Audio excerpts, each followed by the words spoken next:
Now, it's really fascinating. I want to bring in Chief Meteorologist Bruce Sussman because the weather balloons that those students used are so similar to the weather balloons that we use to help us forecast the weather every day. Right, Bruce? Yeah, that is so true. Great story, Sally. And it is amazing. The technology of these balloons is still so relevant to what we do. Weather balloons are launched by the National Weather Service at 5 a.m. and 5 p.m. each day in these northwest cities. I've got them here: Forks, Salem, Medford, Spokane, and Boise. Now, attached to the bottom of each of these balloons is an instrument pack, and it gives us a snapshot of what's going on in the skies above us. Now, why do we care about that? Well, that helps us forecast things like, heat waves, thunderstorm chances, and will it rain today, or is it going to be cold enough to snow?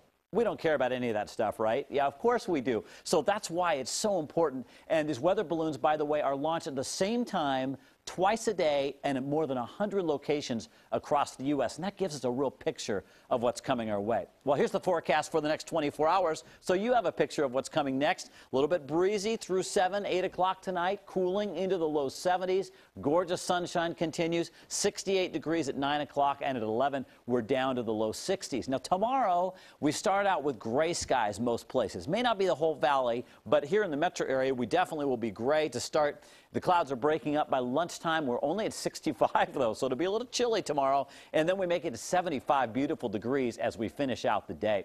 Outside right now, our KOIN tower camera, and you can see what a beauty it is. 79 degrees and a little bit of a northwest breeze, so not much to complain about in our weather department. 80 was our high today in Portland, 86 in Salem, 89 in Eugene. You just keep going south, the numbers keep going up. 99 today in Medford. That was the hot spot around the northwest. The coast continues to be the place to be if any of these numbers are too hot. However, we are going to start cooling things down a little bit. Now, Portland and Seattle today, much drier here than most of the Southwest. You know, the dry places like Phoenix, like L.A., San Diego, forget about it. They're all getting the monsoonal moisture, the showers, and we are the ones with the great summer weather up north. There are lots of clouds offshore. They're not rain clouds. They're just cool marine layer clouds, and this air comes inland overnight.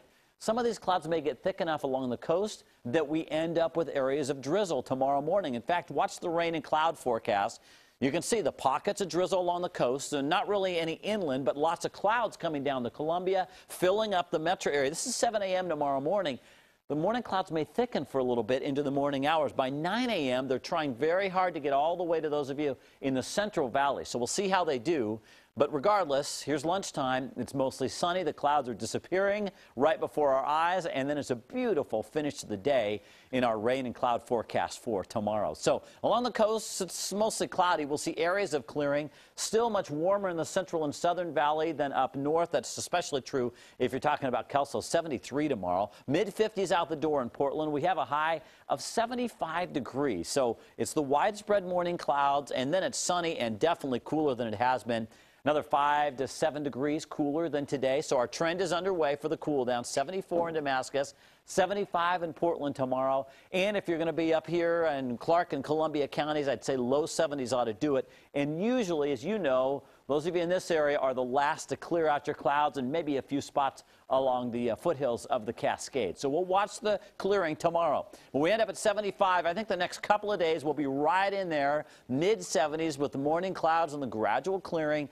But the finishes to both days should just be beautiful. On Saturday, morning clouds should clear more quickly, so our temperatures start to come up a little bit, and we're up to 78 degrees. Now we're talking 80s back on Sunday, and it's all systems go for temperatures near 90 on Monday and Tuesday. And you know what's interesting is I will rely on reports from the weather balloons to give us a clue. Are we going to make it to 90 on Monday or not? And that's one of the amazing things those weather balloons can do. I could not believe the pictures, though, from these kids who just launched it. Now, I already got an email from someone when you were talking about that saying, okay, what happens to the weather, the equipment? Does it come down a little parachute? It does. There is a parachute attached, and the balloons get up to where it's so cold. Think of a rubber balloon. It becomes like glass, and it shatters into pieces. And then there's a parachute that slowly gets everything back to land, and a GPS helps you locate and then they the go camera. find it. Exactly. All right. It's like a big treasure hunt. Very cool.